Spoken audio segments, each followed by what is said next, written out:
Hi, my name is Rhonda Evans. I'm of Glocca Studios. I have a studio here in the Tet Center as well as one at my farm on Highway 15. I work with so many different mediums and have so much fun with everything I do. I sell Christmas trees out of my barn, which will start very soon, and I make a lot of wreaths and centerpieces, swags for the door, garland, you name it, we make it. And so today we're going to show you how to do some of this stuff at home. I've brought in a number of different types of greens for you to look at, and each thing that I do will use multiple varieties of greens. So I've used a number of different things to make a door swag or to make an outdoor planter. I've made a number of other wreaths for you to see today so you could decide what kind of wreath you'd like to make at home. I'm going to walk you through an evergreen wreath, but this one's made out of moss and it has wire behind it. This one is made out, it's a square twig frame with things going up the side. This is chopping down my dogwood and making a fun little frame with it. Usually you buy dogwood or you cut dogwood in sticks to do fun things with. I like to twist them when they're still really wet, and we call it taking the spite out when you let them bend and you can form them. A little trick, I will tell you that if you're going to do something like this, instead of having little white ends when you cut your branches, this is using a little marker to color it in so you'll never see that from a distance. This one I have just put a fancy little arrangement on the side with some boxwood and some other things, and then you can always do this at home too. You can add some lights and that always sort of blitzes it up. If you're putting it on an outdoor space, then your lights don't usually last as long, but they're battery operated, like dollar store lights that you can usually afford to replenish once or twice through the season. If you put it in your house, this will dry out fairly quickly, so you'll want to mist it and spray it with something. Just watch if you're putting lights in it, that you're putting water with it. That's not always a good fit. So that's some of the different wreaths that I make. Today we're going to work on a wreath and a form that you can buy at Michael's, the dollar store sells some, and these are just metal wreaths, wreath frames. You can buy them in square, you can get them in circles, big, small, lots of different sizes. And we're going to make one today with a circle.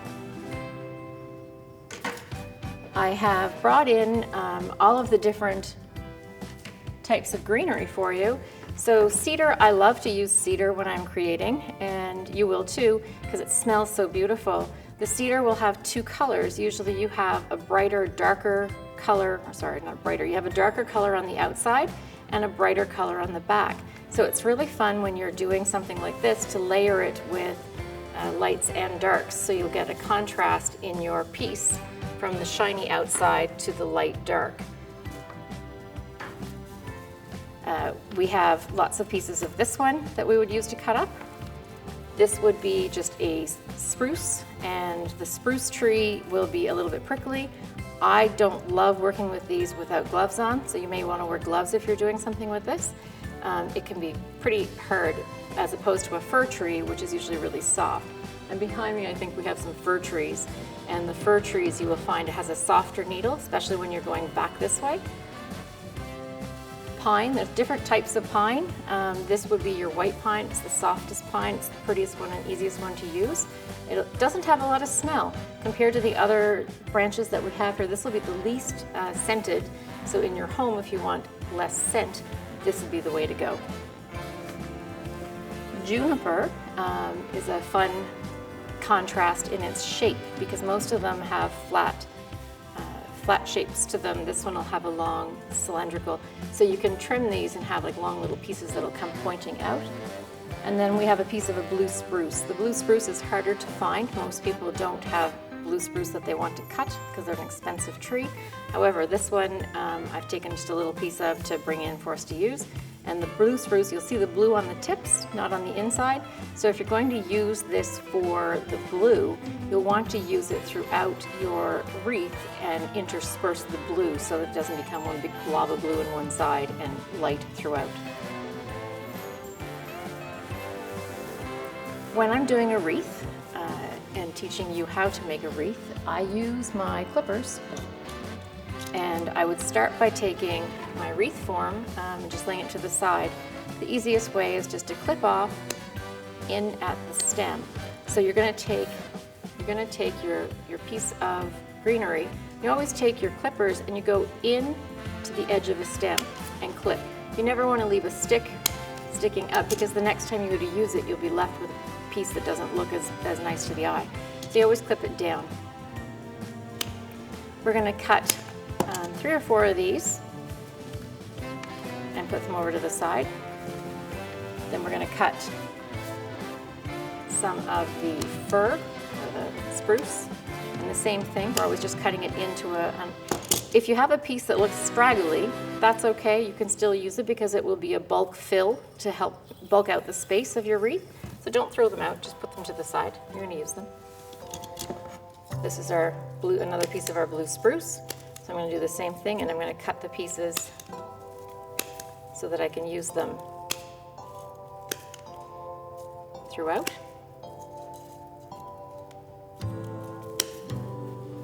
When you have a piece that's, this is a fir actually, if you have a piece that is long and you cut it and you kind of think, oh, that's a little longer than I'm going to want to put in my wreath because it'll stick out so far, find a node and go down and cut it so that you get the length that you want, times 2 from something that was really long.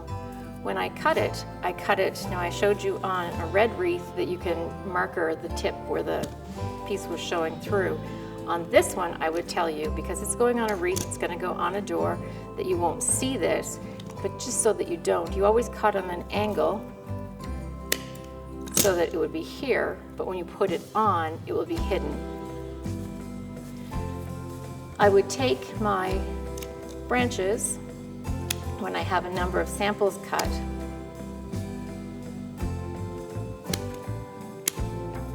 and lay them out. Magic of television, you throw it behind you. So now I have all my samples out. I'm going to take different pieces and build little piles so that I have everything that I have available in my little piles. And then I'm going to use wire. And I have floral wire. So we're going to use, usually you would use a green floral wire. I'm going to use a shiny one so that you can see it, because it will disappear into my work, and I want you to be able to see what I'm doing. So we've taken this little pile and we've got all of our pieces put together. We've made a nice little clump. And now laying it so that it will have a flat side with a front and a back. Pull them together, clump the bottom. Take your paddle of wire, twist it around.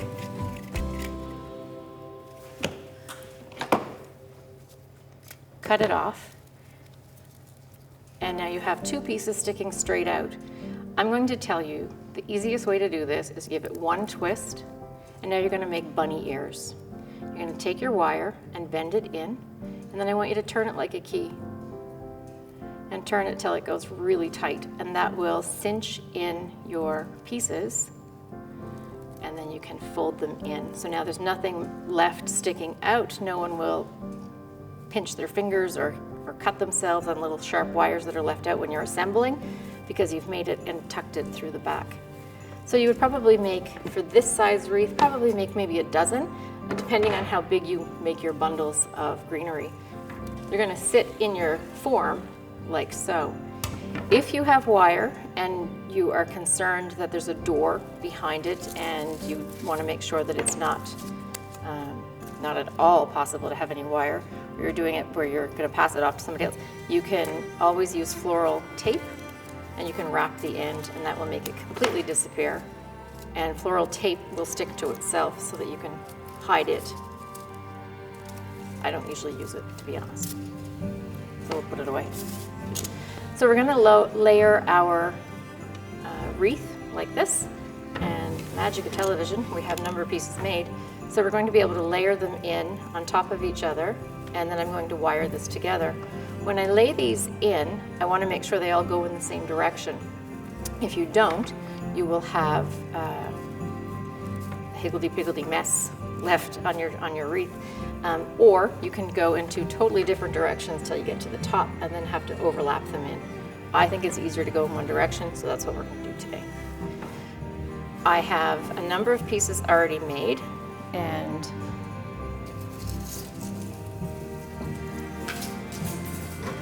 the Magic of television again. We're going to pull out, here's my wire by the way, we're going to pull out all of these pieces and we're going to put them into this frame.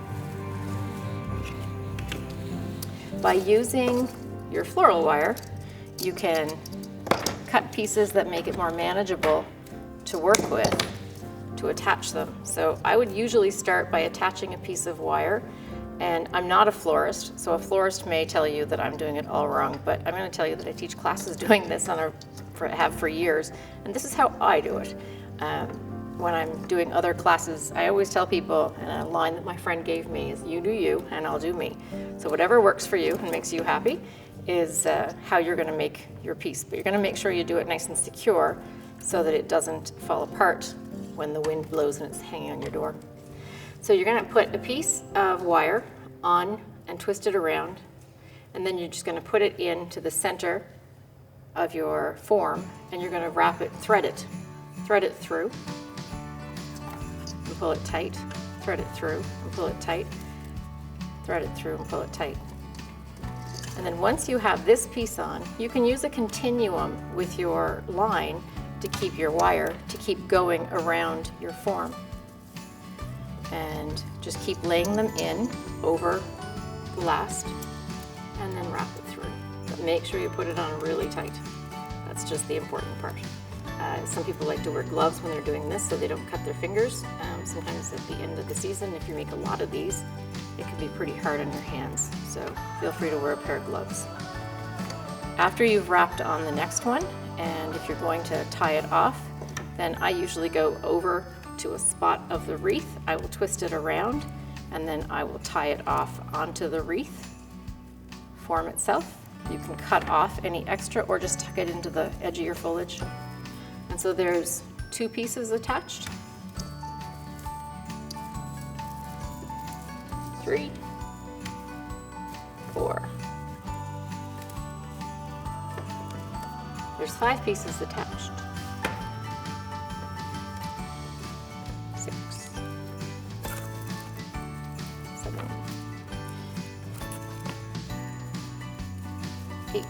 So now I'm just working my way around and attaching them as I go, so that they will all be attached to the form. And then another one of these lovely parts where you have it all attached through to your form. Then it becomes a little more fun because now you can start to decorate. Once you have this attached, the decorating starts, or depending, some people like to do it the other way, you can actually start to decorate on each of these so that you can put them in as a pre-decorated piece, and that's another way to do it. I like to have the greenery done and then decorate. So I'm going to take this one and put it aside, and now we're going to come back, and here's one that's a little further along. It's had its greenery, it's started some decorations on it, just so clean up my mess. So we've started to do the decorating. Here's the back, so you can see the back. So everything is tucked in, and if there's pieces that stick out of the back with the branches, snip them off. Just clip them back with your clippers or a pair of scissors that look like Christmas scissors, and snip off anything that's sticking out so there's nothing in the way, and you'll be left with a nice smooth piece to the back. I also have been known in the past to take a little piece of felt and attach it to the back of your wreath if you'd like, depending on what kind of door you put this on. My door is a metal door, and if it blows, it'll scratch. So I usually put those little pieces that you would stick on the bottom of your chairs, and I'll attach them to the back with a glue gun, and that will hold them in place. This is one I've put a few pine cones on, and I put some little red berries on. I'm going to show you how to do these so that you can do them at home.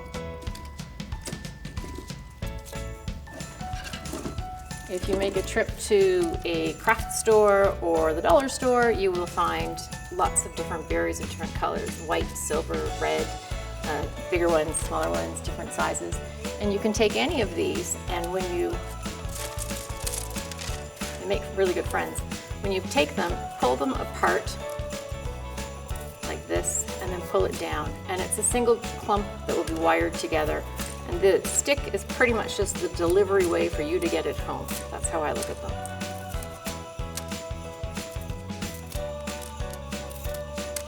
And the top one, you just pull it back. So you're left with a big piece of wire. You can save that for another craft, another day. You're now going to take your little pieces and you're going to come back to your wreath. And I usually try to make the same piece go to the same type of greenery.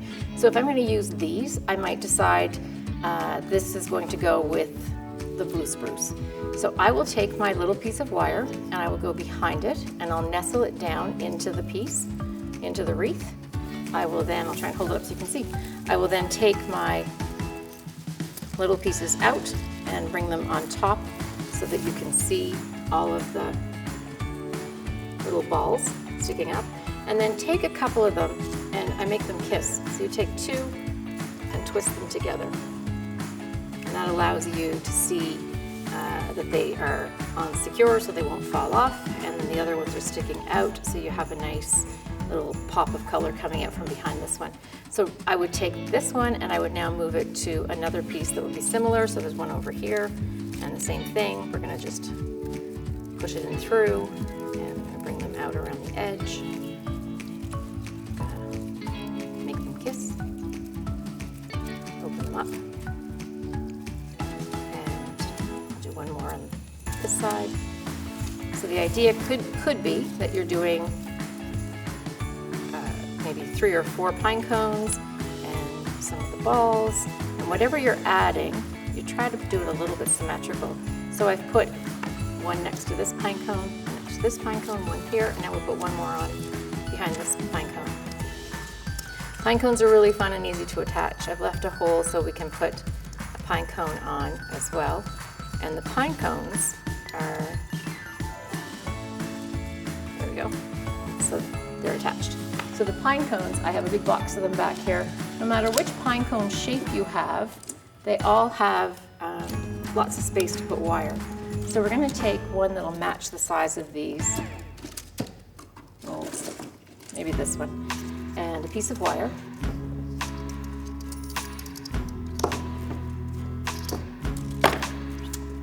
A piece of wire. And now you're going to take your pine cone and your wire, and about halfway in the middle, you're going to put it into the edge of the pine cone and just try and go around some different spots so that it will then go on really tight and it'll sit, and you're left with some wires to stick out. You're going to find a spot on your wreath, so I've left a hole over here to put another pine cone. You're going to take this pine cone, and now where the wire is, the side the wire is on, I'm going to take it and go. I'm not going to straddle. I don't want to straddle it completely because I don't want to make this all go in like a hand. I want to take my wires and just sort of nestle them through, pull it through the foliage so it doesn't look like it's strangling it.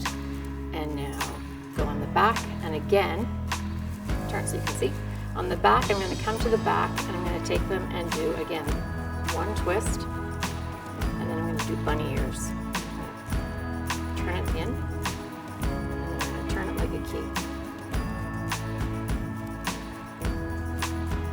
And that will make it cinch on really tight. So it's really tight, and that'll hold it in place. So now you can look at your wreath and you can sort of turn it to directional with the rest. We need one more gold bead to go with that one. And we'll just find a little spot, put it in, find a piece of the fur, stick it through, twist it on, done. So here we go. The last little part, well, there's lots of things you can keep adding. I have these little icicle things. You can cut some of these. These are really hard to cut. You need, usually, I will tell you, you need a pair of pliers to cut them because it's a big, thick wire through the plastic underneath. But they look really cool. You can put them on and have really pretty little pieces on with these. You can use them in any of your decorations of what you're using. But I do like them because they look crystally and kind of fun and sparkly. And I like sparkles.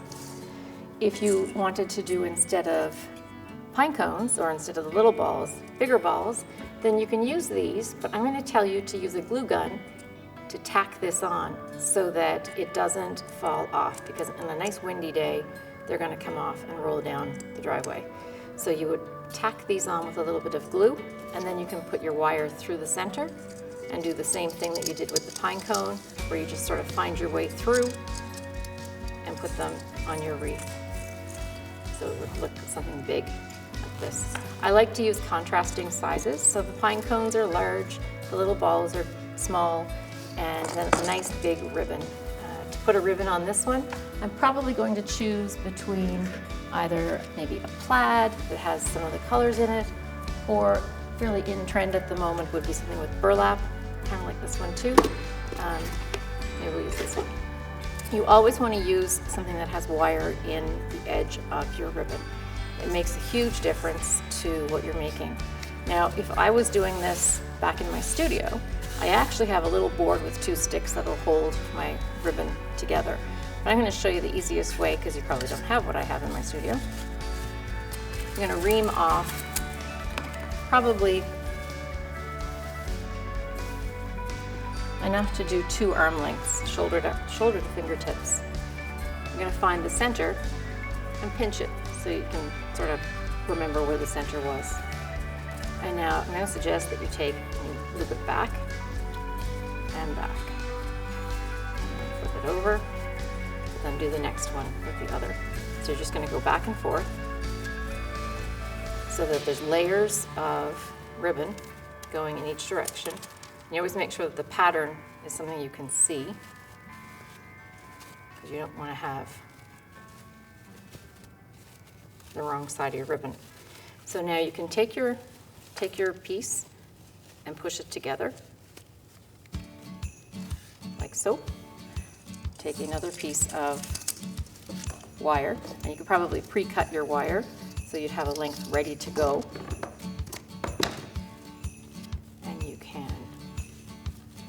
Twist it around. And now you don't need bunny ears this time, but what you do need to do is twist it once and then twist it a whole bunch of times. That'll give you a nice long piece to go around your wreath. You'll have a piece sticking out that can go down to the front, or you can make them go out the sides, but you're going to take all of your bow and pull it apart. You're going to make it nice and fluffy. And then rather than leaving it so it looks just sort of puffed, I like to pinch it a little bit. Take my fingers and pinch some of the wires so that it has a little more form, a little more shape. I don't trim anything off until I get it placed, because then I'll know how much I want to keep or trim. I'm going to find a space that I've left over here to put our thing. I have put balls and things behind where I'm going to go, because if you see through it when it's hanging up, you will still have decorations coming from behind. So I've just gone around, turn it around to you, gone around, and again, you don't want to strangle your piece, so you can go through some of the tree branches with the bits, twist it around once, and now here's the bunny ears. Flip it over, twist it like a key, make it nice and tight, bend this in, tuck it up inside the branches so that you still have it there. And you're going to take this, fluff it out again, so you can have it on the side. Twist it to the bottom so you have nice big branches at the bottom, or bow tails. Turn it this way. So it all depends on where you want to hang it on your door as to how you want to cut these. So if you want to leave them in the middle, you can hang bells so you have jingle bells when someone comes to the door. And then whatever you decide, take the ends, fold them into the center, pretty side in or out, and cut it this, so you get a nice little angled tail. Because it's wired, I'm going to suggest that you just turn that little bit under so that it doesn't work its way out. And again, fold it in half, cut it up the ribbon to get the triangle out. You're left with a nice tail. Turn it under, hang it down, And I think for this one, we're going to let it be at the top. I'm just going to let them fold in and down. And I think that's what will hang on our door this year. So I hope you've had fun making this with me. And I have lots more greenery to play with, and you do too. Have a great time. There's no right or wrong. You do you, I'll do me. Come and see me in my studio here at the Tet Center anytime. Stop by the farm.